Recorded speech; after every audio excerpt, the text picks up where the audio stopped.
Hola, hola, ¿cómo están? Bienvenidos a una nueva clase de historia, a nuestra clase número 10 ya. Siendo las 7 de la tarde, entonces vamos a empezar. Hola Nicolás, ya a todos los que están saludando por el chat. Javier, ya están todos los de siempre muy bien, ¿cómo están? La clase de hoy vamos a seguir con el eje Chile y América en perspectiva histórica y nos va a tocar la conformación del Estado-Nación. Hola a todos los que están integrándose al chat. Espero que hayan tenido un buen fin de semana, que estén todos muy bien, que no estén resfriados, porque ahora todo el mundo se está resfriando ya con estos fríos que están haciendo. Así que partamos al tiro entonces. Hoy día vamos a ver los factores que precipitan el proceso de independencia en América. Vamos a ver el impacto de la guerra de independencia en Chile y la organización y conformación del nuevo Estado-Nación. Vamos a ver los primeros años de esta nuevo Estado-Nación que tiene que empezar a organizarse. Bien, ¿dónde están que no para de llover? Bien al sur. Sí, suerte a todos los que están por allá, las regiones más al sur de nuestro país con toda la lluvia. Aquí todavía no llueve, pero hace mucho frío. Entonces sí, saludos también a todos los que nos ven desde regiones, como Temuco, dicen por ahí. Bien, partamos entonces como todas las clases con preguntas sobre la que vimos en la clase pasada, que fue el legado colonial. Partamos entonces. Dice, el máximo organismo encargado de dictar justicia en América fue A, el Cabildo, B, el Virrey, C, la Casa de Contratación, D, la Real Audiencia y E, el Justicia Mayor. ¿Cuál es la alternativa correcta? Nicolás dice la D, también aquí la D, Javier también. La D es la Real Audiencia. Parece que todos van por la D. Bien, parece que quedó clarito. La alternativa correcta, la pregunta número 1, es la D. Toda la razón. Muy bien. Sigamos entonces al tiro en la pregunta número 2. ¿Qué dice? Me voy a correr. Los cabildos fueron instituciones coloniales que los conquistadores crearon en las ciudades con el propósito de A. Discutir y aprobar las leyes que regirían las comunas. B. Debatir a modo de parlamento los problemas políticos del reino. C. Administrar la ciudad preocupándose de su abastecimiento, ornato, orden y progreso. D. Dirigir las operaciones militares contra los indios. Y E. Cautelar el exacto cumplimiento de las leyes de Indias. Ya hay algunos que dijeron la C. Todos están diciendo la C. A ver, sí, C. Bien, también parece que quedó claro. La alternativa correcta, la pregunta número 2, es, como todos dicen, la alternativa C. Muy bien. Sigamos entonces al trito con la siguiente pregunta. ¿Qué dice? Pregunta número 3. El siglo XVIII se caracterizó por la política reformista de los Borbones, quienes buscaban mejorar la defensa y la administración del Imperio Español. Esta política se tradujo en 1. Creación de nuevos organismos. 2. Acentuación del control administrativo. 3.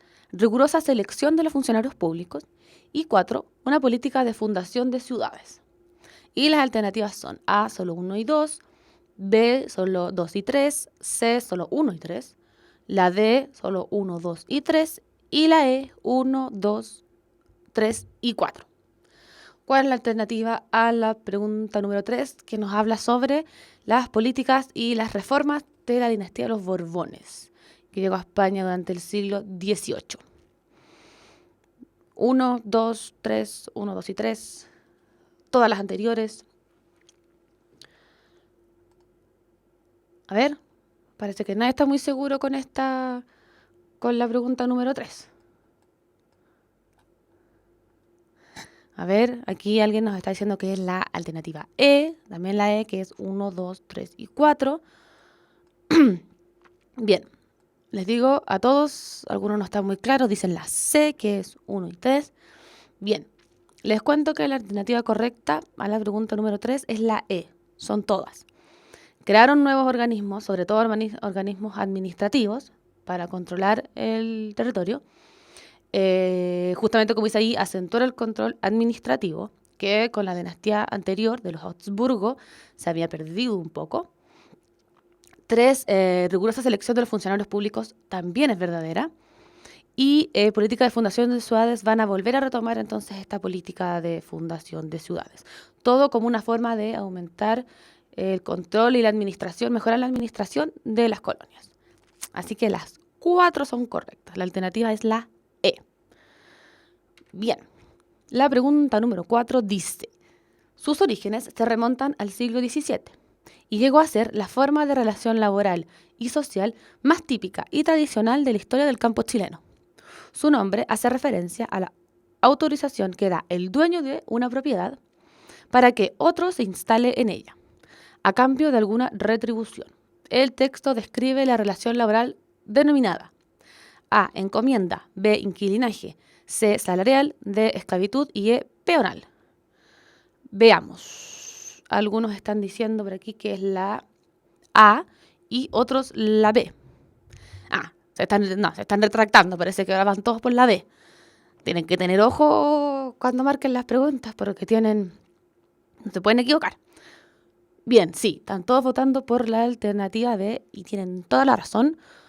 La alternativa de la pregunta número 4 es la B, inquilinaje, que eran quienes, sobre todo en las haciendas y como dice ahí en el campo chileno, quienes generalmente la retribución a través de trabajo y el dueño de la tierra, el hacendado, el patrón, les entregaba una porción de tierra donde podían ellos cultivar y tener su casa y vivir en ese terreno, a cambio principalmente de trabajo.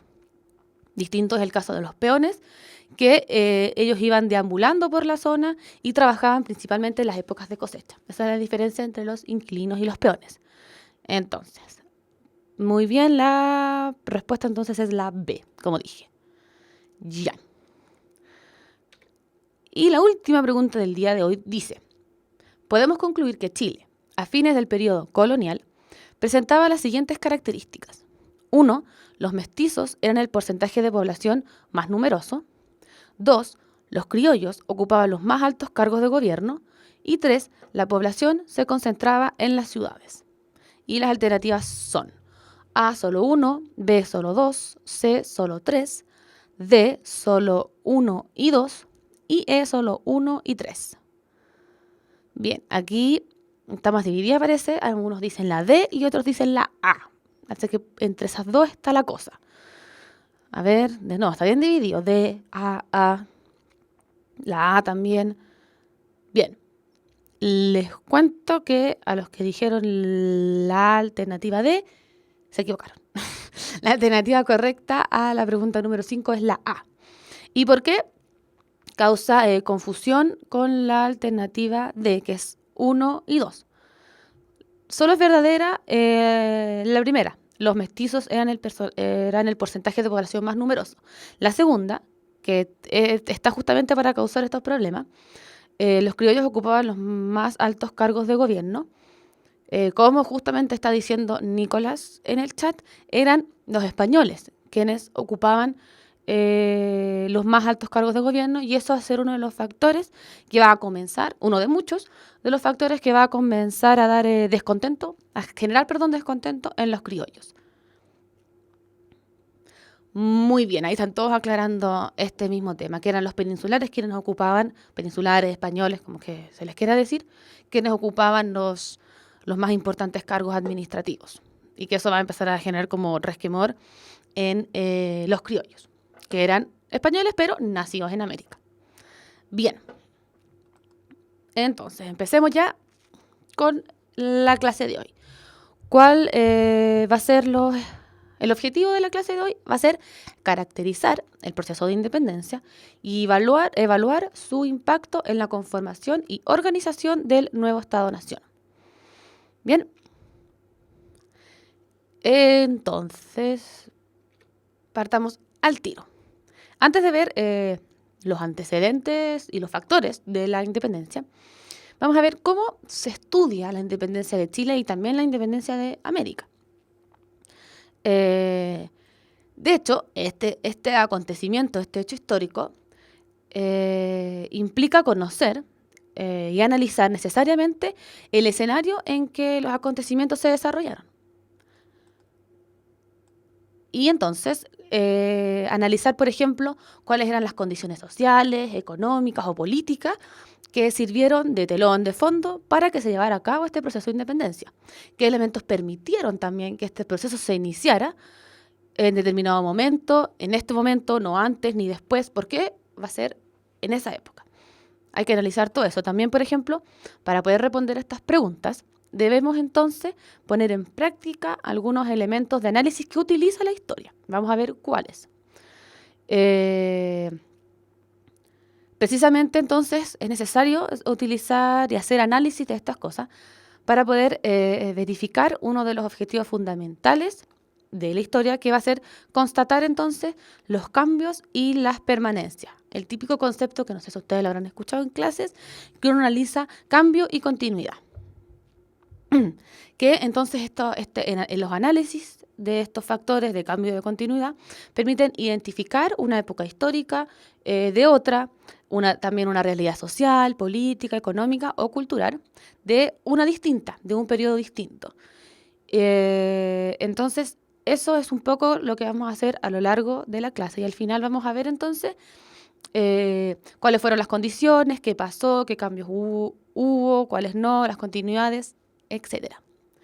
Y dentro de lo mismo, existen distintos criterios para comprender la independencia. Y no solo la independencia, sino también para hacer análisis de otros procesos y otros acontecimientos históricos. Pero hoy día estamos viendo la independencia.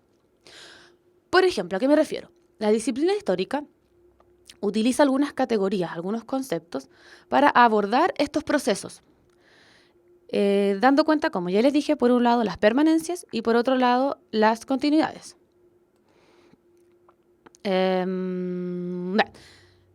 Perdón, dije permanencia y continuidades, eso es sinónimo. No, las continuidades y los cambios que se van produciendo entonces y van transformando un poco los procesos y dando pie al avance histórico. ¿Qué va a pasar? Entonces, una de estas categorías, como ya les dije, es la que se conoce en la historiografía como la categoría de estructura, que en historia se refiere al conjunto de relaciones que caracterizan una economía, una sociedad o un sistema político y que se mantienen relativamente estables. Por eso se habla de estructura durante un largo periodo. Durante un periodo largo y suficiente como para poder identificar movimientos, tendencias durante todo este periodo. Por eso se habla de estructura, porque no es que no existan cambios, pero sí se pueden identificar diversas características económicas, sociales, políticas, culturales. Entonces, esta categoría de estructura, al mismo tiempo está como la contraparte, que es casi en oposición al concepto de estructura. Tenemos el concepto de coyuntura. ¿A qué nos referimos con esto? Es a más bien un hecho específico, un acontecimiento concreto, pero no se trata de cualquier acontecimiento, cualquier cosa que pasa, sino que más bien las coyunturas tienen el potencial, la capacidad, si se dan obviamente las condiciones necesarias, de provocar importantes cambios. Entonces generan como un quiebre dentro de esta estructura y, ese es el tema, generan cambios. Entonces, si el concepto de estructura, como les decía, lo relacionamos con permanencia, estabilidad, poder identificar ciertas características estables, el de coyuntura entonces vincula más bien a la posibilidad de transformación. Este acontecimiento importante, no es cualquier acontecimiento, puede ser catalogado de coyuntura, pero cuando lo es porque genera un quiebre y da pie para que se lleven a cabo transformaciones. Entonces veremos sobre qué condiciones, ¿por qué les explico esto? Porque vamos a ver sobre qué condiciones estructurales se gestó este proceso de independencia y cuáles van a ser las coyunturas que permitieron este desarrollo. Por eso les hice un poquito esta aclaración de conceptos. Bien, entonces ahora vamos de lleno ya al contenido. Y como algunos estaban preguntando si la Revolución Francesa fue la que impulsó la independencia, va a ser uno de los antecedentes, uno de muchos antecedentes. Eso vamos a ver ahora, ¿ok? Entonces, los antecedentes de la independencia, este proceso vamos a ver que el proceso de independencia entonces de las colonias españolas en América comenzó obviamente mucho antes del 1810 o a inicios del 1800. Se empieza a gestar desde mucho antes. Y las causas que explican este proceso son de distinta naturaleza, claramente. Algunas son de carácter, como les dije, estructural, es decir, transformaron en el largo plazo las formas de relaciones, o sea, eran cosas que se venían viendo desde hace mucho tiempo, eran más bien características estructurales que se fueron desarrollando, y otras obedecieron, como vimos, a cambios coyunturales, tales como la crisis de la monarquía española podría ser un ejemplo de cambio coyuntural. Lo vamos a ir viendo poco a poco. Entonces, además, estos cambios también se pueden clasificar en causas externas o internas. Por un lado tenemos en las externas está la difusión de las ideas de la Ilustración, como por ejemplo a través de la Revolución Francesa o de la independencia de Estados Unidos. Y entre los factores internos, por ejemplo, está el debilitamiento de la corona, el creciente descontento de los criollos, las reformas borbónicas, etc. Entonces, eso vamos a ir viendo ahora poco a poco. Entonces, entre los antecedentes más bien sociales, tenemos lo que va a ir pasando poco a poco con esta aristocracia criolla terrateniente existente en Latinoamérica. Desde el siglo XVII, estos esfuerzos que fuimos viendo en las clases pasadas de ir fundando ciudades fueron abandonados, como lo vimos la clase pasada, y entonces la vida colonial adquirió un marcado carácter rural. Y la mayoría de las riquezas estaban en esta área. Entonces la hacienda, como vimos, se va a convertir en el principal escenario social, en donde se representaban todas las jerarquías sociales, que, como ya les dije, fue lo que vimos en la clase pasada. Pero entonces poco a poco esto fue gestando esta clase aristocrática criolla que va a ir alcanzando importancia y relevancia gracias a ser dueñas de haciendas y a ser una clase terrateniente.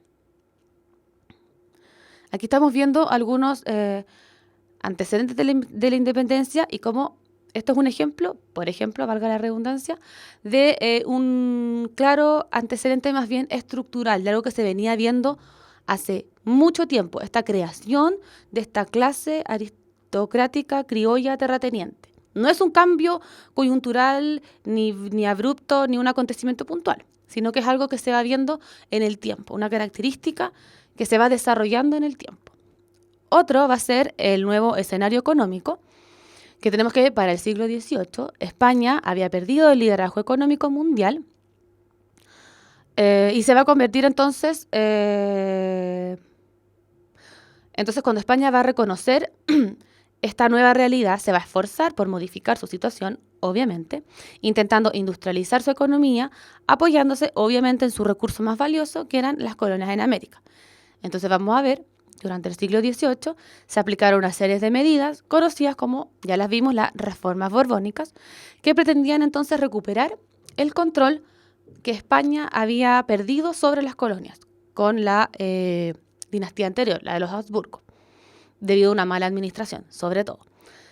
Entonces, las reformas borbónicas, durante el reinado de Carlos III principalmente, la corona va a llevar a cabo estas reformas en América y sus objetivos entonces eran centralizar la autoridad política, aumentar los ingresos económicos de la corona y con este fin se crearon nuevas autoridades llegadas desde la península. Entonces vamos a ver que los nuevos cargos los van a seguir ocupando los peninsulares, los españoles, y ellos van a ser quienes van a ocupar los cargos políticos y administrativos más importantes.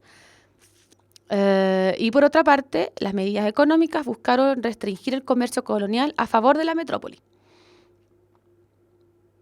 Entonces vamos a ir viendo cómo poco a poco esto también va a ir generando algunos conflictos con este grupo, los criollos en América. ¿Y qué va a ser lo que va a pasar? Dentro entonces de esta misma idea de las reformas borbónicas, Entonces tenemos que en el ámbito económico principalmente va a generar conflictos con los criollos, porque una forma de recuperarse económicamente, de España recuperarse económicamente y llevar a cabo la ansiada industrialización, me tupí, va obviamente a utilizar el recurso más importante y más fuerte que tenía, que eran las colonias en América. Entonces, por un lado, va a seguir el tema de la extracción de materias primas, pero también se va a aumentar los envíos de metales preciosos desde América a España, lo que obviamente afectaba directamente los intereses de la élite local, ya que todas las ganancias en cierto sentido se las estaba llevando España. Entonces, claramente en el ámbito económico va a generar conflictos con los criollos. Pero un tema importante es que estas reformas borbónicas, en el ámbito político que vamos a ver ahora, en el caso de Chile, va a generar ciertos beneficios en un comienzo. Después, cuando ya nos estemos acercando al periodo de independencia como tal, al 1800, vamos a ver que ya no van a ser tan beneficiosos. Pero en un comienzo no fueron tan terribles. Y eso es lo que vamos a ver ahora. ¿Por qué? Porque durante el siglo XVIII, Chile vio aumentado su potencial comercial. Logró una mayor autonomía del Perú. Se consolidó territorial y administrativamente y la élite tuvo posibilidad de consolidarse. La élite más bien peninsular. ¿Qué va a pasar? La nueva división administrativa que se aplicó en América va a resultar, como les dije, clave para Chile. Por un lado, ya que esta medida se va a hacer a expensas del poder y las influencias que antes tenía y había ejercido el virreinato del Perú en nuestro territorio. ¿Y qué va a pasar? Se va a crear el virreinato del Río de la Plata. Claramente no va a tener el mismo poder e importancia que el virreinato del Perú. Entonces, fue la culminación, la creación y nuestra dependencia ahora del Virreinato de la Plata fue la culminación de un proceso que significó puntualmente, como les dije, para Chile, la apertura de una nueva ruta comercial y de comunicación que la independizó un poco de esta tradicional dependencia que teníamos con Perú. Nosotros tradicionalmente dependíamos muchísimo del Virreinato del Perú. Entonces, estas nuevas rutas comerciales, nuevas rutas de comunicación, nos permitieron un poco ir independizándonos de esta tradicional dependencia que teníamos con el Virreinato peruano. Además, cuando el nuevo sistema de navíos de registro que implementaron los Borbones, que reemplazó al de flotas, hizo que Chile se convirtiera en la extensión terrestre, se dice, del comercio entre Europa, por ejemplo, y Buenos Aires. De hecho, la apertura de la ruta del Cabo de Hornos, por ejemplo, permitió el acceso, le permitió el contrabando, por ejemplo. Abrir una nueva ruta de comercio siempre va a convenir, y fue conveniente para las élites criollas sobre todo, por el intercambio comercial, obviamente, pero también aumentó el contrabando, etcétera, y los principales puertos van a ser Talcahuano y Valparaíso, que tuvieron un impulso muy significativo durante este periodo. Después también, en 1778, Chile va a subir un poco a la categoría de Capitanía General, que también lo vimos. Y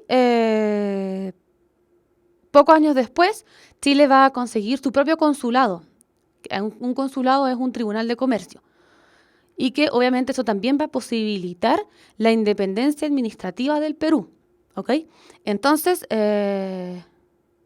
vamos a ver también que durante el siglo XVIII se van a crear importantes instituciones en Chile, como la Casa de Moneda, la Universidad San Felipe, el Tribunal del Consulado, como ya les dije, el Tribunal de Minería. Entonces, todas estas cosas, en cierto sentido, van a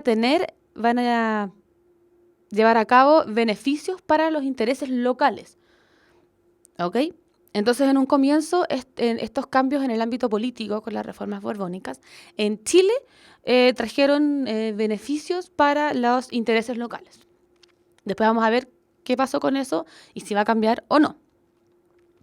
Otro antecedente de la independencia son, como todos saben y me imagino, son estas nuevas ideas principalmente traídas desde Europa, las ideas de la Ilustración, que vamos a ver que desde la segunda mitad del siglo XVIII se van a difundir entonces en América, a pesar de todas las restricciones existentes, las ideas políticas de este movimiento ilustrado europeo. Los énfasis se colocaban sobre todo en cuestionar la sociedad existente en ese momento. La Ilustración afirmaba la igualdad y libertad como principios básicos de la sociedad, y estas ideas de la Ilustración van a llegar a América y sus colonias mediante los viajes que realizaba la élite, por ejemplo, la élite adinerada, que tomaron contacto con estas nuevas ideas en Europa, y obviamente estas nuevas ideas ayudaban contribuían a que esta élite criolla empezara a criticar el dominio español sobre América. Y muy importantes van a ser también la independencia de las colonias inglesas de Norteamérica en 1776, lo que hoy es Estados Unidos. Y nace Estados Unidos de Norteamérica como una república. Y estas ideas que son planteadas en la Constitución Política de Estados Unidos también recogen el legado de la Ilustración. Entonces influye obviamente en estas nuevas ideas, el surgimiento de estas nuevas ideas en nuestro territorio, que ya llegaban desde Europa, pero que ahora tuvieron fuerte importancia en la independencia de Estados Unidos y también en la Revolución Francesa, que puso fin a la monarquía absoluta de Francia y llevó a cabo también entonces estas ideas de la Ilustración. Entonces, a través de todos estos acontecimientos se les va dando importancia a estas ideas que cuestionaban un poco, el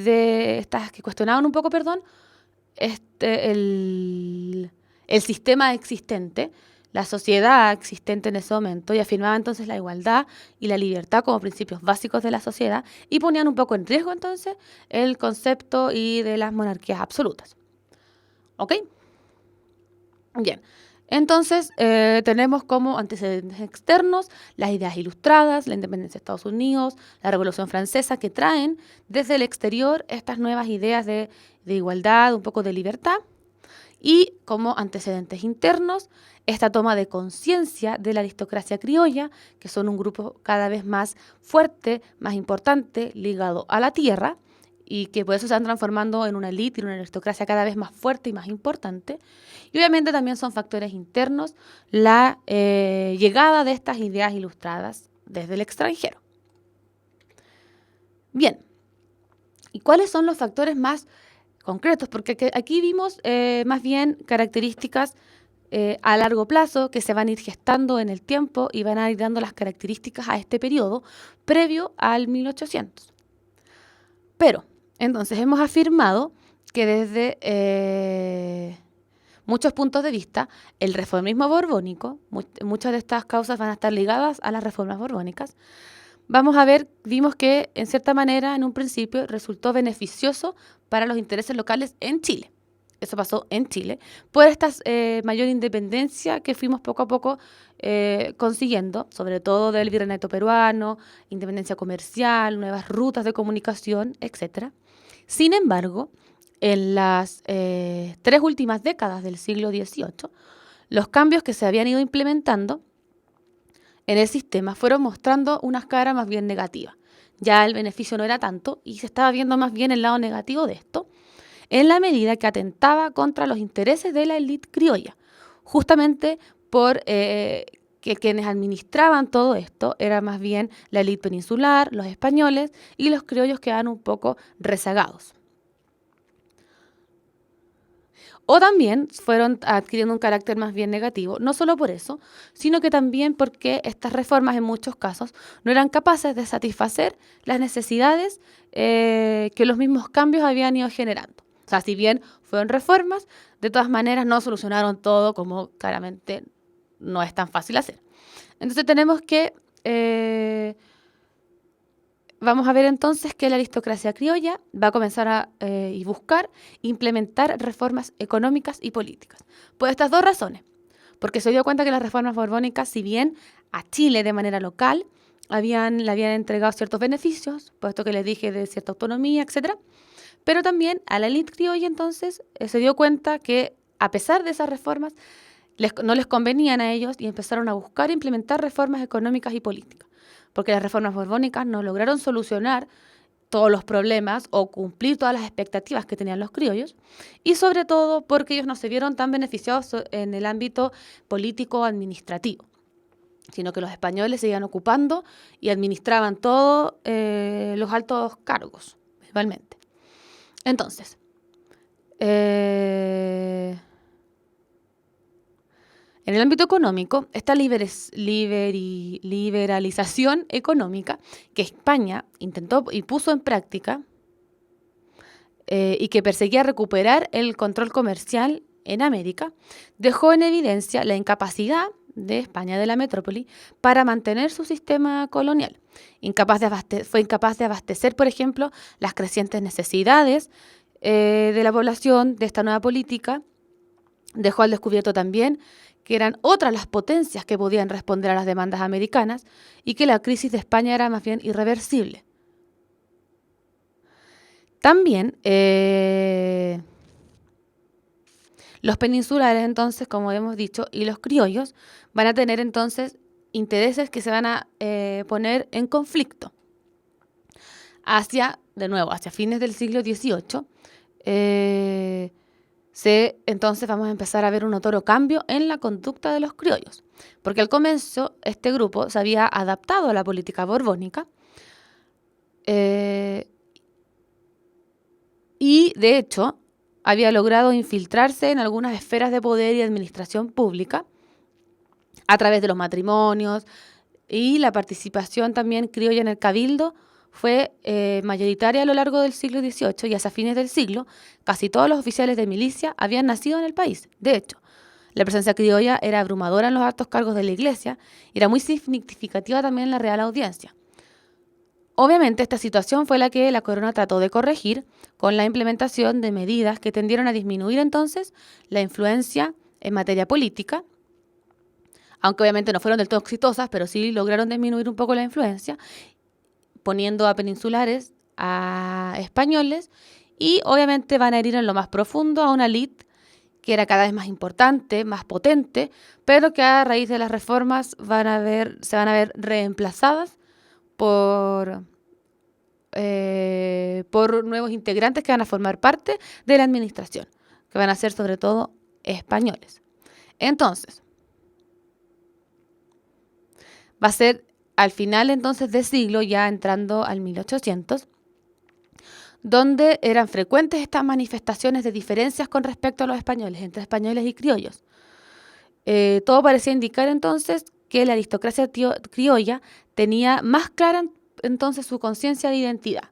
Estas diferencias y estos conflictos con los peninsulares hizo que las diferencias con los españoles, empezar a diferenciarse tanto de los españoles, lo hiciera tomar conciencia clara de una identidad propia, que su origen, sus características, sus intereses, su presente y su futuro eran distintos y no correspondían en muchos casos a los que tenía la élite peninsular.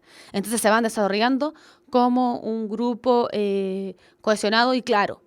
Se van diferenciando cada vez más de esta élite peninsular española. Y vamos a ver también, como dice aquí, que algunos plantean si más bien el momento en que se dio la independencia de Chile y de América fue obra o no del azar. Por eso se los pongo como signo de interrogación. Porque, ¿qué pasa? En 1808 se produjeron en Europa hechos de mucha importancia para el futuro de las colonias de América, sobre todo las colonias obviamente de España y de Portugal. ¿Qué pasa? Con el propósito de invadir Portugal, que era un país aliado de Inglaterra, y esto tiene obviamente una raíz en los conflictos europeos de esa época, Napoleón quería entonces ingresar a Portugal y ocupó España para poder hacer eso, y destronó al rey legítimo de ese entonces, que era Carlos IV, e hizo abdicar a su hijo Fernando. Entonces destronó al rey, el que lo sucediera a su hijo Fernando, y lo hizo abdicar. Y que de hecho, como están diciendo por ahí en el chat, lo llevó prisionero a Francia. Esta noticia entonces llegó a América llegó la noticia a América de que en España, a raíz de esto, había asumido el gobierno una junta central en representación del monarca prisionero. Y esta noticia llega a América a inicios de 1810. ¿Y qué va a pasar? En las capitales virreinales y en otras ciudades importantes, la información entonces fue recibida en algunos casos con temor por las personas más vinculadas, obviamente, a la administración española y ligadas con la administración y también ligadas al comercio español, porque obviamente esta ruptura de relaciones no les convenía. Sin embargo, también, por otro lado, suscitó esperanzas en aquellos grupos que estaban aguardando la oportunidad para separarse de España. Por ejemplo, en Caracas, en Buenos Aires, en Santiago, en Bogotá y en México, las autoridades españolas, es decir, los virreyes, los capitanes generales, las audiencias, fueron depuestas por movimientos que instalaron juntas de gobierno a imitación de la que se llevó a cabo en España. Muchas, como les iba diciendo, muchas interpretaciones históricas coinciden en afirmar que la independencia de América fue un acontecimiento repentino que fue posibilitado por un hecho accidental, es decir, la invasión de Napoleón a España en 1808 y el cautiverio del monarca. Entonces, ante esta realidad, hasta este acontecimiento puntual, hasta este puntual, a los americanos no les habría quedado otra alternativa que reaccionar, tomando las medidas necesarias para darse el gobierno y la conducción que sin proponérselo habían perdido. Entonces, algunos proponen esto, algunos dicen que algunas interpretaciones históricas cuestionan un poco esto del tema del azar. ¿Habrá sido el azar que simplemente nosotros comenzamos el proceso de independencia en ese momento puntual, en ese periodo puntual, por este acontecimiento, valga la redundancia, puntual, que fue la llegada de Napoleón a España en 1808? Entonces, surgen algunas preguntas. ¿Fue la independencia de América una consecuencia del azar? De no haber ocurrido la prisión de Fernando VII, ¿cuánto más habría demorado en producirse la independencia del continente si no hubiera pasado esto? ¿Por qué no se produjo 10, 50 o 100 años antes? ¿Por qué algunas regiones lograron autonomía antes, con más facilidad que otras? ¿Por qué otras se resistían a los cambios? ¿Por qué fue tan distinto? Entonces, a esto es a lo que me refería yo con el tema de las estructuras de la coyuntura. Como algunos están proponiendo en el chat, dicen que no creen que haya sido una acción del azar, sino que más bien fue la oportunidad que se estaba esperando. Justamente eso.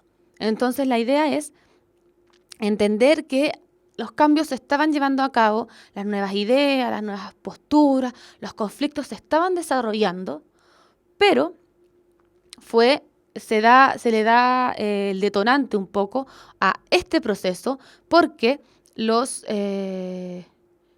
colonias americanas entonces vieron la oportunidad de darse gobierno, de crear gobierno a raíz de este acontecimiento. Tal vez eso no quiere decir que la independencia, si no hubiera pasado esto, no se hubiera llevado a cabo. No es eso lo que se quiere decir, sino que tal vez si no hubiera pasado esto, puede que se hubieran demorado 10 años más, 20 años más. Lo importante es entender que el ambiente, los antecedentes estaban dados, se habían comenzado a desarrollar. Como están diciendo por ahí, había un ambiente, habían nuevos pensamientos, era un proceso, estaba llevando a cabo este proceso, ¿ok? Entonces, por eso algunos plantean que fue obra del azar, pero por eso lo pongo como pregunta. ¿Se puede decir eso? Porque podría haber pasado que todo este ambiente que les voy diciendo yo, todos estos pensamientos liberales, toda esta idea de ilustración, imagínense que no hubiera pasado nada, que ninguna de esas cosas hubiera pasado, que los criollos y los peninsulares fueran amigos, que todos se llevaran bien, que la administración fuera perfecta, que ninguno tuviera problemas, y Napoleón hubiera invadido España, tal vez no se hubiera llevado a cabo la independencia, ¿ok? Y también, por otro lado, podemos decir que con todos estos factores, con el surgimiento de los criollos, esta nueva conflicto de los criollos con los peninsulares, todas estas nuevas ideas, todo lo que hemos visto, tal vez si todo eso estaba y no se hubiera llevado a cabo la invasión de Napoleón, esto se hubiera tardado más tiempo en desarrollarse. Pero las raíces estaban. ¿Ok? Ese es el análisis que hay que hacer de este periodo. Que estaban los antecedentes y que obviamente esto lo desencadenó, pero eso no quiere decir que no hubiese pasado si Napoleón no hubiera llegado a España, tal vez hubiera demorado más. Pero es como para cuestionárselo, es para hacerse un análisis de este periodo. ¿Ok? Por eso los planteo. Bien, algunos están preguntando por el horario. Sí, las clases de historia parten a las 7. Ya, sigamos. Uy, no sé qué pasó. Ya, entonces, ahora vamos a ver de lleno este proceso. Entonces, siguiendo entonces esta lógica, se comenzó a inicios del 1800 un proceso de conformación de juntas de gobierno en distintas colonias de americanas de España. Fue el caso, por ejemplo, de las juntas de Quito, de La Paz, de Caracas, de Buenos Aires, de Bogotá, que, al igual que la junta que se llevó a cabo en Chile, se declararon leales al rey cautivo, siendo entendidas como una forma provisoria de gobierno. Hay que tener claro eso. En un principio la idea era crear un gobierno por mientras volvía el rey, es una forma de decirlo. Entonces, los argumentos que daban los criollos para la formación de juntas de gobierno en toda América eran los siguientes, principalmente. Uno, que los dominios americanos pertenecían a la corona y no a los españoles. Por tanto, no tenían que obedecer al Consejo de Regencia que se había formado en España. Que ese Consejo de Regencia era la voz del pueblo español. ¿Ok? Y ellos eran leales al rey y le debían obedecer al rey, no a los españoles. Otro argumento fue que debido al cautiverio del rey Fernando VII, el poder había vuelto al pueblo.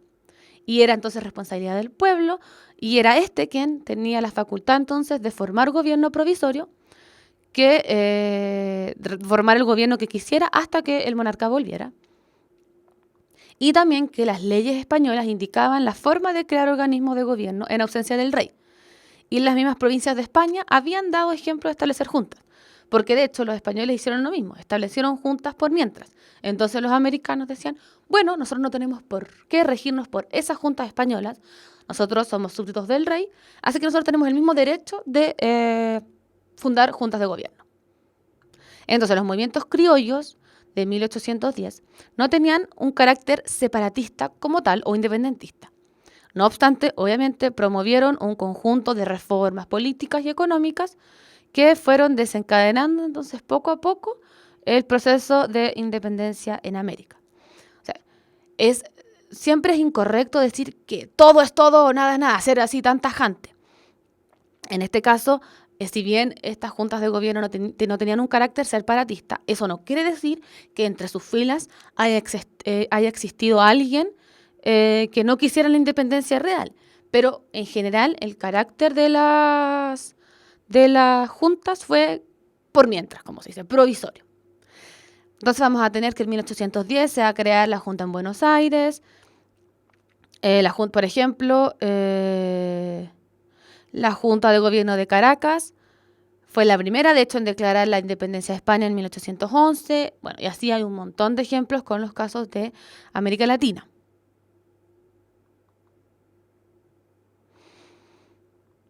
El caso de Chile, lo más probable es que la mayoría de los que participaron en la instalación de esta Junta de Gobierno del 18 de septiembre de 1810 no tuvieran conciencia de que en ese momento se iniciaba el proceso que los conduciría a la independencia de España finalmente.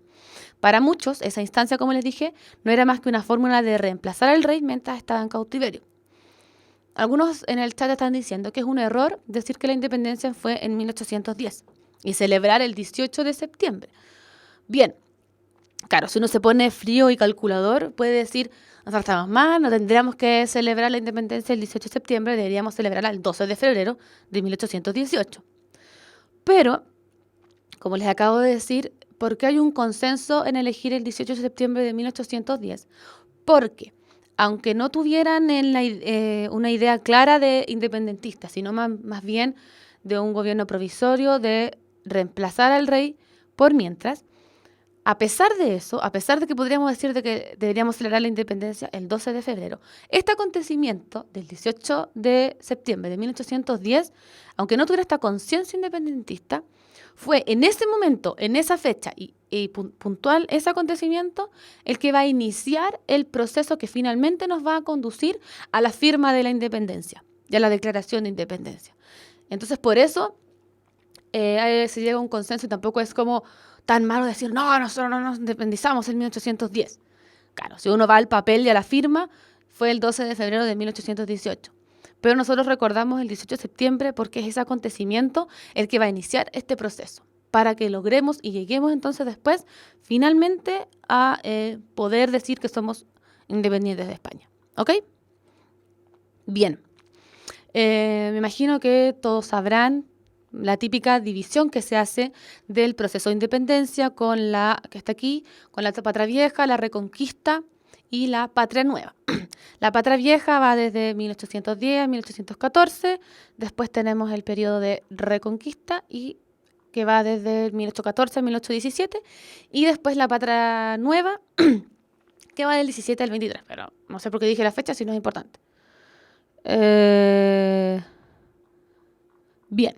La Patria Vieja va a comenzar con entonces esta fundación, la primera Junta Nacional de Gobierno, bajo la presidencia, como todos saben, de Mateo Vittorio Zambrano, con el objetivo de gobernar Chile mientras tanto. Y durante estos años se va a fundar el primer Congreso Nacional, el 4 de julio de 1811, que de hecho no fue fácil la labor del primer congreso, pues esta institución tenía representantes de distintas tendencias, cada una de ellas con posturas diferentes. Están preguntando cuándo fue oficialmente el primer presidente de Chile. Lo vamos a ver en unos minutos más, de hecho en una diapositiva más lo vamos a aclarar. Bien, sigamos.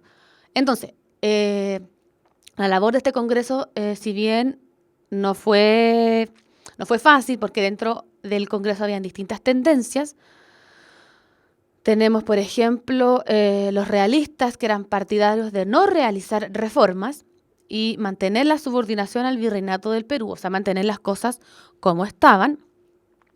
Pues eso se habla de realistas porque son fieles al rey, o sea, esperando a que volviera la administración real, que de hecho en el Congreso eran la minoría. En cambio, los patriotas, más bien de carácter moderado, van a ser mayoría dentro del Congreso y fueron defensores de la implementación de cambios sutiles, de realizar pequeños cambios. Y además se observaron algunos patriotas que eran denominados exaltados, por otro lado, que eran proclives más bien a llevar a cabo transformaciones profundas. Y aquí es donde está la famosa diferencia entre Bernardo Higgins y José Miguel Carrera, que siempre la muestran en todos lados. Bernardo Higgins formaba parte más bien del grupo moderado de los patriotas, que afirmaba que había que llevar a cabo reformas, pero sutiles, mientras que José Miguel Carrera también formaba parte de los patriotas, pero más bien exaltados, es decir, que había que llevar a cabo transformaciones profundas. Este primer congreso, entonces, va a reemplazar a la Real Audiencia y durante 1811 y 1813, vamos a tener el gobierno de José Miguel Carrera, que como ya les dije, con este espíritu más bien exaltado, desarrolló una serie de obras tendientes a potenciar entonces la autonomía y consolidar la identidad nacional. Durante su gobierno se va a publicar el primer periódico nacional, me imagino que ustedes saben, la Aurora de Chile. Se crearon los primeros emblemas patrios, la bandera, el lema, el escudo. Se establecieron relaciones diplomáticas con Estados Unidos también. Sin embargo, como ya les dije, su gobierno mantuvo oficialmente la lealtad con el rey cautivo, redactándose la Constitución de 1812. Y es importante entender que ahí hay un ejemplo claro de esta como idea de aún tenerle lealtad al rey. Esta Constitución de 1802, durante el gobierno de José Miguel Carrera, estableció que ninguna autoridad extranjera podía dictar normas aplicables en Chile que vulneraran los principios planteados en su Constitución. Entonces, de este modo, se establecía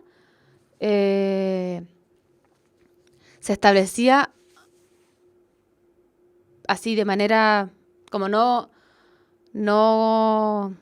concreta, pero sí ahí estaba presente entonces la idea, sí, de independencia de Chile. Algunos me están corrigiendo si yo me equivoqué. El gobierno de José Miguel Carrera, que dije que hacía referencia a seguir siendo leal al rey. No, todo lo contrario. Admito mi error, me equivoqué. Era justamente como están corroborando en el chat y lo que acabo de decir, que si bien no era como una firma de independencia, en un acta de independencia, en esa Constitución de 1812 estaban estas ideas de una independencia de Chile. ¿Por qué? Porque establecía que ninguna autoridad extranjera podía dictar normas aplicables en Chile que vulneraran los principios planteados en la Constitución. Entonces ahí están las primeras líneas como de estas ideas de una independencia total. Bien. Bueno, vamos a ver que durante este periodo van a haber múltiples conflictos. Estamos recién aprendiendo a organizarnos. El virreinato del Perú, con la intención de acabar con estos movimientos criollos, va a desembarcar en Chiloé, que era todavía asentamiento realista, donde se va a organizar, de hecho, el ejército realista. Al conocerse la llegada de este ejército, se va a formar una nueva junta de gobierno. José Miguel Carrera va a quedar como jefe de las fuerzas criollas. Se van a enfrentar constantemente los realistas con los patriotas. Y en uno de estos tantos enfrentamientos va a aparecer la figura de Bernardo Higgins, que de hecho una de las batallas en el combate, no es importante esto, pero para que lo entiendan, en el combate del Roble, que se llevó a cabo en 1813, las tropas patriotas comandadas por José Miguel Carrera estaban perdiendo y O'Higgins va a llegar y como que va a transformar un poco esto que estaba pasando en una victoria y van a ganar las tropas patriotas. Entonces O'Higgins va a ir poco a poco, de hecho la Junta de Gobierno va a destituir a Carrera y va a poner al mando a Bernardo Higgins. Y aquí estamos viendo, vamos a ver estos constantes conflictos entre los patriotas, los exaltados, los moderados, pero finalmente la reconciliación patriota se produce a raíz de la llegada a Talcahuano de nuevas tropas realistas. Van a seguir llegando tropas realistas. Y el 1 y el 2 de octubre de 1814, las fuerzas realistas y las fuerzas patriotas, que a raíz de esta llegada de más patriotas se reconciliaron y se van a enfrentar entonces patriotas y realistas en la ciudad de Rancagua. Luego de la derrota patriota, los criollos más comprometidos con la causa van a ir a Mendoza y, como ya todos sabemos, no sé si se acuerdan, fueron recibidos por José de San Martín y van a comenzar a organizar entonces este famoso ejército. Y ahí parte entonces, con la derrota de los patriotas y el triunfo de los realistas, el periodo de la Reconquista, luego del desastre de Rancagua, donde van a retomar entonces el control quienes eran leales al rey, y de hecho la administración va a estar a cargo de peninsulares llegados desde España. Y en ese momento, el ejército libertador, de quienes habían huido a Mendoza, habían sido recibidos por el general San Martín, se va a empezar a organizar, a movilizarse y va a comenzar desde Argentina hacia Chile.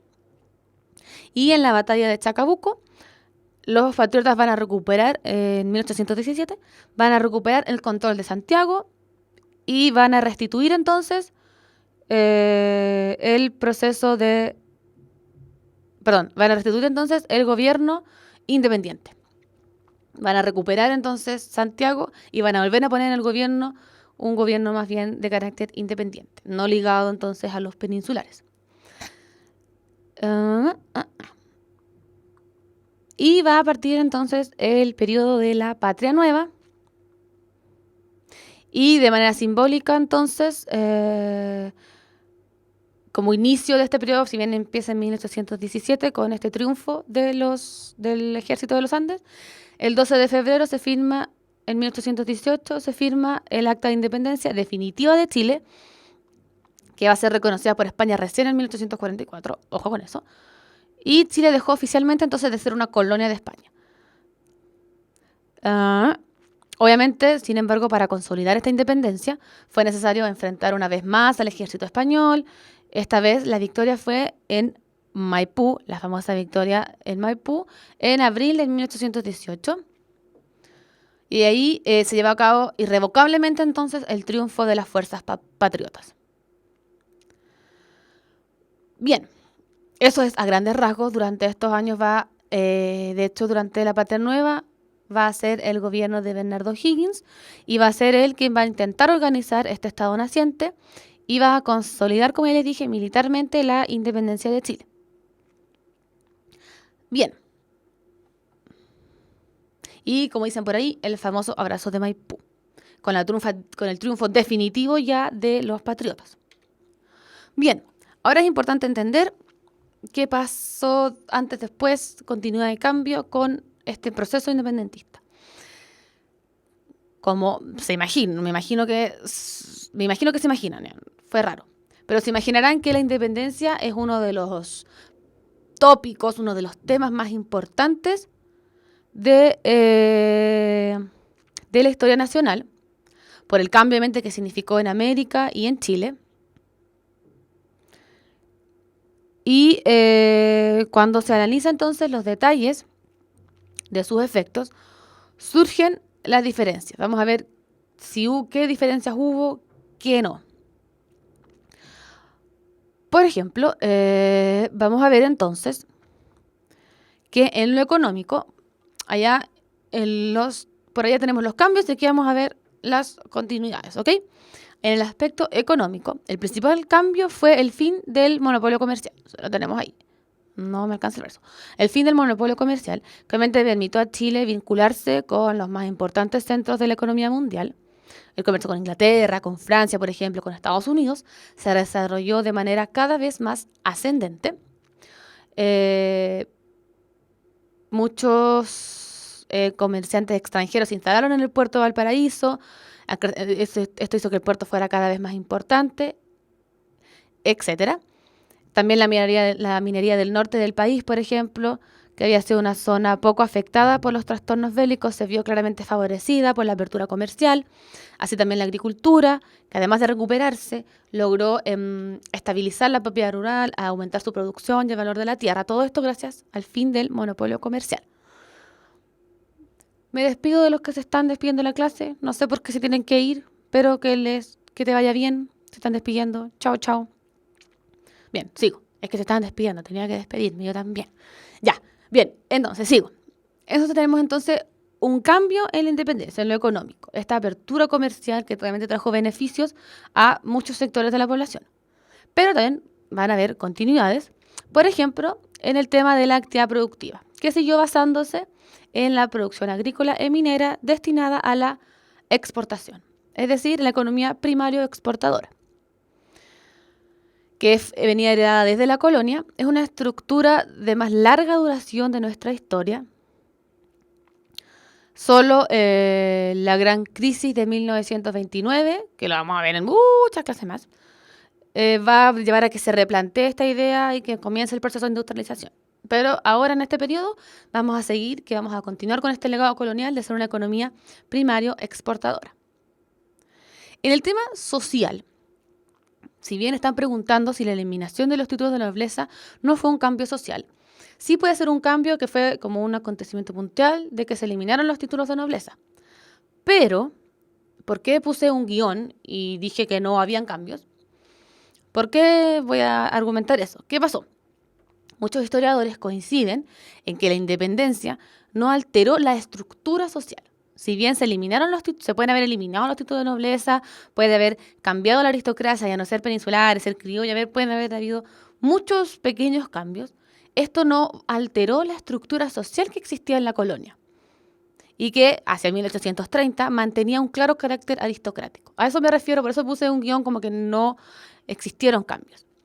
La existencia de un grupo poderoso, ligado a la tierra, conservador, católico, apegado a sus tradiciones, a su linaje, hasta antiguo prestigio, marcaba fuertemente al resto de la sociedad, en la que había rasgos entonces muy antiguos, muy tradicionales, estos rasgos que entonces no se cambiaron después de la independencia. De hecho, esta estructura estamental tampoco varió mucho. Entonces, esto quiere decir que las diferencias sociales estaban marcadas no solo por las costumbres, por el dinero, por la manera de pensar, por los prejuicios, sino también por la misma ley. Si bien, como algunos plantean, se van a eliminar los títulos de nobleza, vamos a ver que existió durante un tiempo, siguió existiendo la esclavitud negra, el trabajo indígena, los mayorazgos, que esto era pasar de familia en familia, las propiedades. Entonces, estos privilegios dan cuenta de una situación difícil de modificar. Y a pesar de los cambios, entonces, como les dije, que ocurrieron, esta sociedad aristocrática bien marcada, bien estamental, este orden social, no cambió del todo. Si bien desde fines del siglo XVIII y durante los años de la independencia se abolió la encomienda en 1789, se le dio la igualdad de derechos a los indígenas durante el gobierno de O'Higgins, como ustedes decían, la supresión de los títulos de nobleza y de los escudos también durante la administración de O'Higgins, la abolición de la esclavitud en 1823. Estas modificaciones, como les iba diciendo, no impidieron que la aristocracia, que estaba muy apegada a la antigua orden colonial, mantuviera su poder social y económico. No impidió que eso pasara. Y que más encima, este poder que era social y económico, se le sumó ahora el poder político. Sin contrapeso. Ellos eran quienes administraran en cierto sentido todo o casi todo. De hecho, vamos a ver después cuando veamos la Constitución de 1833 que se estableció un voto censitario. Vamos a ver quiénes eran los que podían votar. ¿Ok? Entonces, por eso se habla de que no hubo cambios sociales. Si bien, como ya les dije, se abolió la esclavitud, el tema de los títulos nobiliarios, etcétera, pero la estructura social y el sistema siguió siendo el mismo. En lo político, por otro lado, obviamente están estos logros políticos y que se entiende que la independencia de Chile y América fue un cambio fundamentalmente político y la formación de un Estado fue el mayor logro que se alcanzó por estas nuevas naciones americanas. La mayoría de ellas obviamente tuvieron que seguir un camino más bien complicado de organización. Sin embargo, en nuestro caso se tuvo que aceptar que el cambio se hiciera bajo ciertas condiciones propias de la sociedad tradicional. Es decir, tutelado por un Estado en manos de la élite, autoritario, y sin vulnerar el orden social establecido. Entonces, obviamente, dentro de lo político, uno de los cambios va a ser esta idea de independencia y de crear un Estado nuevo, la formación de un nuevo Estado, pero va a seguir teniendo este carácter tradicional de ser un Estado en manos de una élite puntual, con un orden autoritario y sin cambiar el orden social establecido. ¿Ok? Entonces tenemos que, si bien va a haber un orden republicano, va a existir una república, que podría ser un cambio, va a ser un orden republicano aristocrático. Pero obviamente estas ideas republicanas van a ser la herencia más innovadora que la independencia va a legar a nuestro país. La valoración de un marco constitucional, de una constitución, la regulación de las relaciones políticas, la necesidad de dividir los poderes, etc. Todo eso sí obviamente son cambios y son aprendizajes, pero al mismo tiempo, como les dije, se va a mantener este Estado tutelado por la élite y más bien autoritario. Y en el ámbito cultural, la independencia permitió el desarrollo obviamente, de ideas y de expresiones que llevaron a cabo importantes cambios de carácter cultural en este nuevo país. Por ejemplo, la autonomía política va a significar que Chile ingrese y pueda interactuar con el mundo no hispánico. Cada vez fue mayor la llegada de extranjeros al país y con ellos, obviamente, una nueva influencia jurídica, educacional, médica. Entonces, toda esta influencia de este mundo no hispánico no conocido. Y también las nociones de identidad y de nacionalismo. Obviamente las guerras de independencia y el conflicto también, que vamos a ver un rato más, con la Confederación Perú-Boliviana, entre otros hechos, pero principalmente la independencia y esta lucha contra la Confederación Perú-Boliviana, han sido señalados como hitos claves del nacionalismo chileno por algunos historiadores. Y de hecho, en su origen, entonces en estos comienzos, este nacionalismo va a estar vinculado a la idea del nacimiento, de la creación, de estar destruyendo un orden antiguo, creando algo nuevo. Y,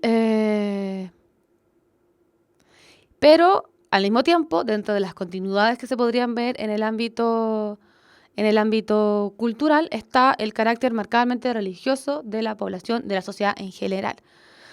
Por ejemplo, no se va a producir una ruptura total con la Iglesia Católica, más bien la religión católica, apostólica y romana fue oficialmente reconocida por todos los textos legales de la época, por las constituciones. Entonces, de esta manera, se continuó con este carácter marcadamente religioso de la sociedad, que ya venía de la sociedad colonial, y que en algunos casos se mantiene hasta hoy en día en algunos grupos sociales.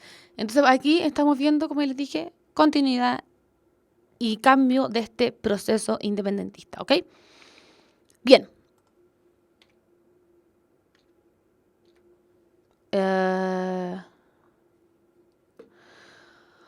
Como les dije, no sé si se acuerdan, obviamente posterior a la ya lograda la independencia, el proceso de organización fue muy complicado y pues se habla de un periodo de experimentación.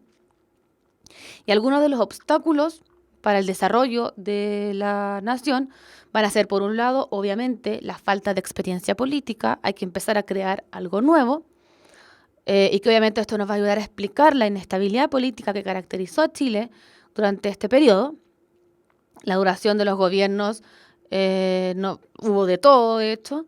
Fue irregular la duración de los gobiernos.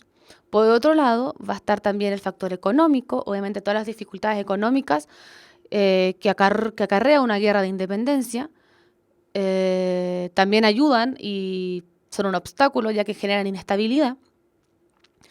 Por otro lado, vamos a ver que va a existir un conflicto entre grupos sociales, entre la aristocracia y los militares, que obviamente apoyó, obstaculizó la estabilidad política, ya que vamos a tener a esta aristocracia criolla, pero al mismo tiempo van a tener conflictos con los militares que van a participar, obviamente, que participaron durante el periodo de independencia. De hecho, este periodo va a destacar por este liderazgo militar y civil, y estos grupos van a estar en constante conflicto. Porque obviamente a raíz de la independencia la aristocracia logra mayores niveles de participación, lo que consiguió obviamente nuevos cargos parlamentarios en la asamblea, etc. Y los militares también, a raíz de que habían participado en las batallas durante la independencia y habían también adquirido relevancia. Y estos problemas un poco hizo que en Chile no se desarrollaran. De hecho, no fuera tan fácil el desarrollo y a raíz de este conflicto. Y por otro lado, vamos a tener los conflictos limítrofes debido a la falta de claridad en los límites territoriales que heredó Chile de la colonia. Y bueno, un ejemplo de ello va a ser la guerra contra la Confederación Perú-Boliviana, que intentó extender su poderío a Chile. Y bueno, que lo vamos a ver en unos minutos más. Entonces, durante este periodo, ejemplo de esta desorganización y maneras de organizar la naciente nación son la Constitución Moralista de 1823, después se cambió a unas leyes federales en 1826 y posteriormente se cambió a una Constitución liberal en 1828. Y después vamos a ver que se va a crear una Constitución en 1833. Entonces, este constante cambio de marco legal nos demuestra estas dificultades y por eso se habla de ensayo y experimentación, estas distintas posturas de cómo organizar el país.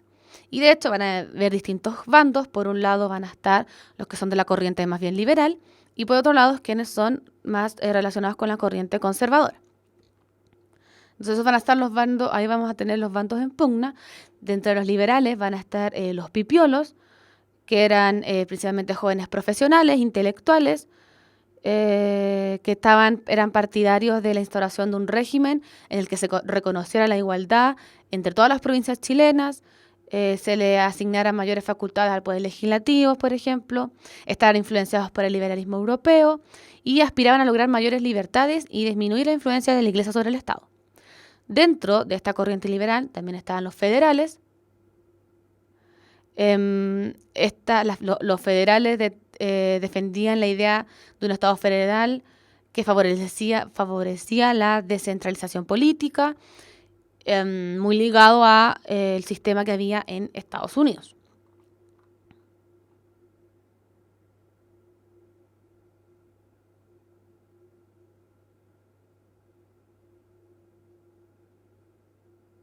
Bien.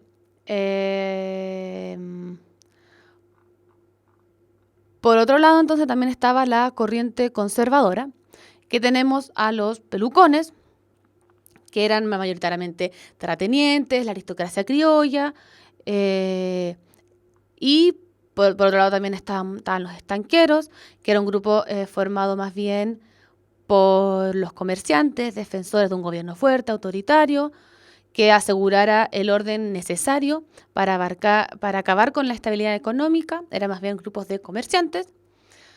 Su líder fundador fue Diego Portales, y también dentro de la corriente conservadora estaban los o'higginistas, que eran un sector liderado por militares partidarios del gobierno de Bernardo O'Higgins, que aspiraban al retorno de Bernardo O'Higgins y defendían también la idea de un gobierno autoritario y centralizado. Entonces, todas estas corrientes vamos a ver que se van enfrentando, y de esta manera vamos a tener estos tres marcos legales: una constitución moralista, leyes federales y una constitución liberal.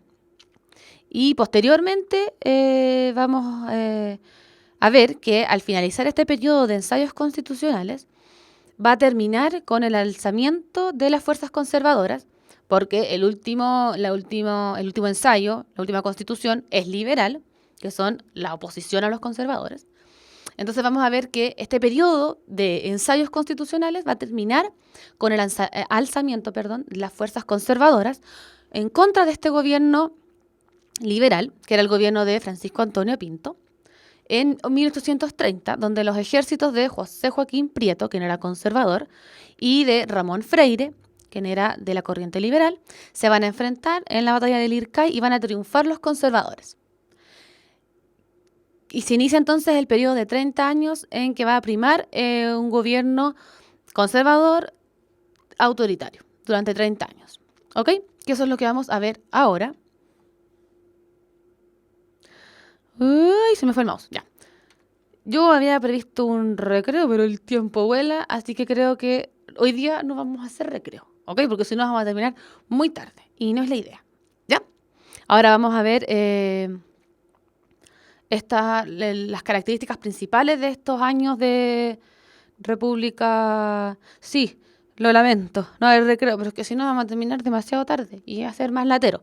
Así lo hacemos. Esta segunda parte es mucho más corta que la primera, porque si no, ya para que cada uno después pueda hacer lo que quiera y no nos demoremos más, ¿ok? Nunca más, lo prometo. La otra clase vamos a hacer recreo, pero es que hay mucha materia. Ya, entonces, como iba diciendo, ahora vamos a ver este periodo conservador de 30 años, y después vamos a ver puntualmente el conflicto contra la Confederación Perú-Boliviana. ¿Bien? Para que se entienda bien. Entonces, como les había dicho, esta solución a este conflicto como de ensayo y error en la organización del nuevo Estado va a ser lo que se conoce como la solución portaliana de este caballero don Diego Portales. Y el éxito que va a alcanzar esta solución más bien de carácter autoritario se va a basar en dos pilares fundamentales. Por un lado, va a reducir el poder político alcanzado por los militares durante la independencia y los años inmediatamente posteriores, y así va a evitar posibles rebeliones, ya que los militares, al tener el control de las armas, pueden llevar a cabo rebeliones. Entonces va a aminorar, a reducir el poder alcanzado por los militares para evitar esto. Se dio de baja entonces a muchos oficiales, entre quienes, por ejemplo, se encontraban los más prestigiosos líderes militares del país, se los dio de baja. Se crearon además fuerzas paramilitares que eran muy poderosas, conocidas como las guardias cívicas, y que obviamente estaban ahí como al pie del cañón, se podría decir, si se llevaba a cabo cualquier intento de rebelión dentro del ejército regular. Ellas iban a defender entonces al gobierno. Y por otro lado, el segundo pilar fue la Constitución, la famosa Constitución, la proclamación de la Constitución de 1833, que va a ser un marco jurídico que va a permitir dar respuesta entonces a este problema de inestabilidad que vivía el país, bajo el liderazgo político de Diego Portales. Esta Constitución legalizó el orden autoritario, que de hecho ya imperaba desde 1830, desde que lo habían ganado en la batalla del Ircay los conservadores, pero va a legalizar a partir de 1833 este orden autoritario, reforzando el poder del ejecutivo con algunos instrumentos puntuales, como por ejemplo la posibilidad de declarar el estado de sitio, las facultades extraordinarias, la posibilidad de llamar un consejo de guerra, entre otras. También legalizó este predominio, se dice, el predominio oligárquico conservador, ya que anuló la posibilidad de una rearticulación liberal por casi 20 años, de hecho. Entonces, lo importante es que esta Constitución va a legalizar este orden y estas ideas autoritarias y esta base autoritaria propuesta por Diego Portales. Va a ser el marco legal durante estos años.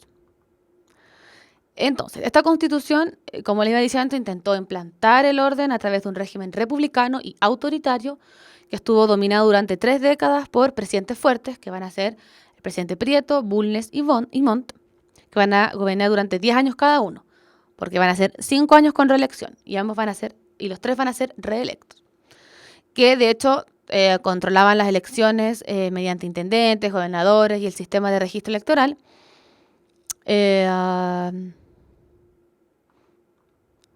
De hecho, algunas características de la Constitución va a hacer que va a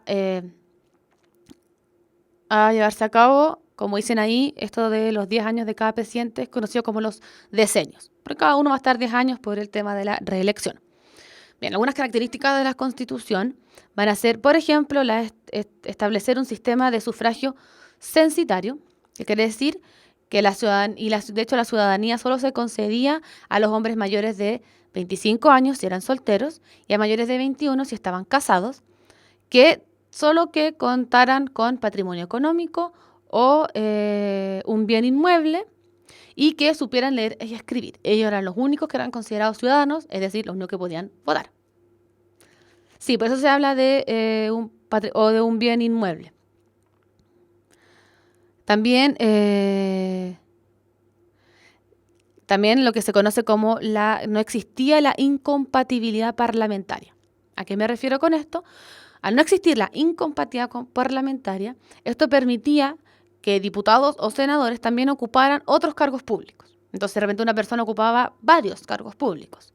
También la religión católica, apostólica y romana, como ya les había dicho, fue la religión oficial del Estado. Y de hecho se excluyó del ejercicio público cualquier otra religión. Públicamente no se podía llevar a cabo o profesar otra religión. Bueno, como ya les dije, el presidente era elegido por 5 años y tenía la posibilidad de reelección. Era el presidente quien nombraba a los ministros y a los funcionarios públicos. Convocaba el funcionamiento del Congreso Nacional, intervenía, de hecho, las elecciones de los jueces, gozaba de facultades extraordinarias, como la declaración del estado de sitio y el veto sobre las leyes que llegaban desde el Congreso. O sea, el presidente podía vetar, o sea, podía negarse a promulgar alguna ley que había desarrollado el Congreso Nacional. También comandaba las Fuerzas Armadas. Y los senadores y la Cámara de Diputados dictaban decretos, reglamentos necesarios obviamente para la aplicación de las leyes, podía interpelar a los ministros y también dictaba las leyes periódicas, con la que se establecía anualmente los contingentes de las Fuerzas Armadas, el presupuesto de la nación y las contribuciones. Y vamos a ver que posteriormente en la historia de nuestro país este aspecto va a ser muy importante, el de las leyes periódicas. Pero eso es tema para otro día. Bien, entonces esta república conservadora se va a desarrollar entre 1831 y 1861. 30 años.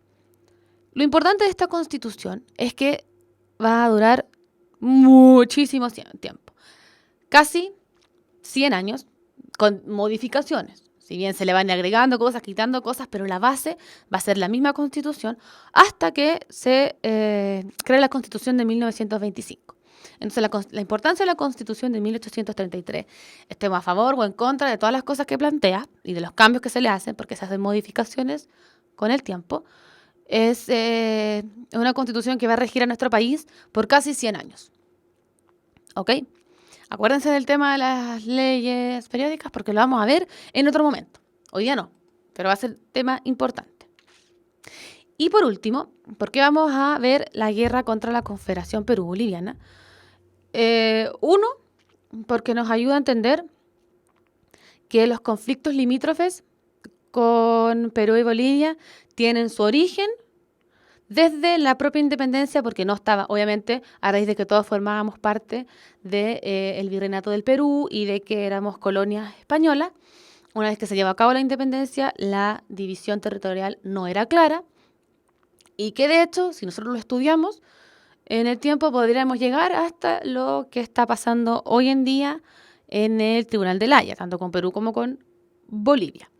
Pero también vamos a estudiar, entender este conflicto, porque junto con la independencia de Chile, ambos acontecimientos, son por muchos historiadores marcados como creadores y que reforzaron el nacionalismo chileno. Por un lado la independencia y posteriormente esta guerra contra la Confederación Perú-Boliviana. Ayudó a exaltar este nacionalismo que estaba naciendo. ¿Ok? Bien, entonces vamos a ver que a mediados de la década del 30, el presidente de Bolivia, este caballero que está aquí, el mariscal Andrés de Santa Cruz, aprovechó la anarquía en que estaba sumido Perú para anexarlo a Bolivia y crear de esta manera la Confederación Perú-Boliviana, la que obviamente necesariamente implicaba amenazar y amenazaba de hecho la independencia de sus vecinos. Que un país como Bolivia anexara a Perú y creara una confederación, obviamente hacía pensar a las naciones vecinas de que su independencia peligraba y que podían también ser anexados a esta confederación.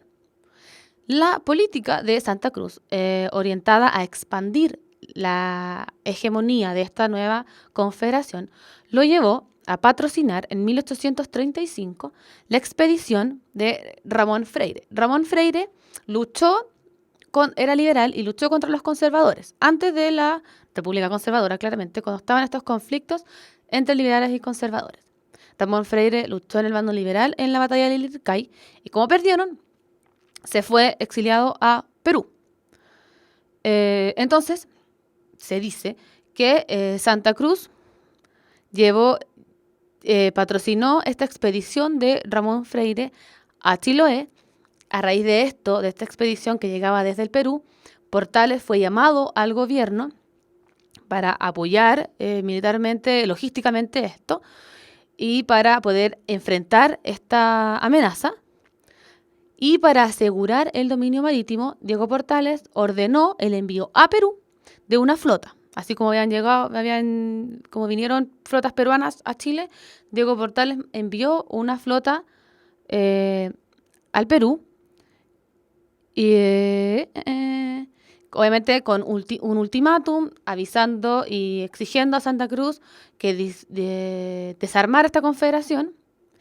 Pero finalmente el gobierno chileno va a declarar la guerra en noviembre de 1836. Se le va a declarar la guerra a la Confederación Perú-Boliviana.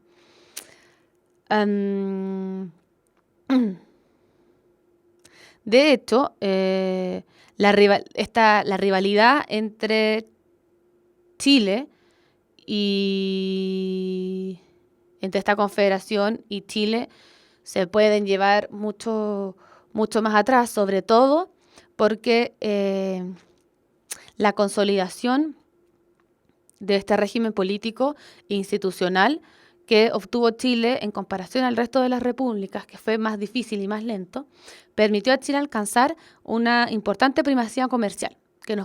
Que hayamos podido organizarnos más rápido que otros países nos permitió alcanzar esta primacía comercial en el continente. Y obviamente esta posición de primacía comenzó a ser amenazada por esta unificación de Perú con Bolivia.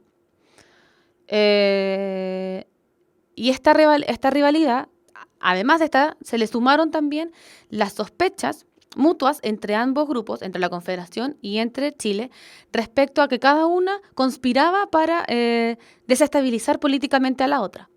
¿Ok? Entonces había conflictos entre ambas. De hecho, en Chile se tenía la convicción de que Santa Cruz estaba detrás del asesinato de Diego Portales. A Diego Portales lo van a matar en este periodo una sublevación de militares, va a asesinar a Diego Portales.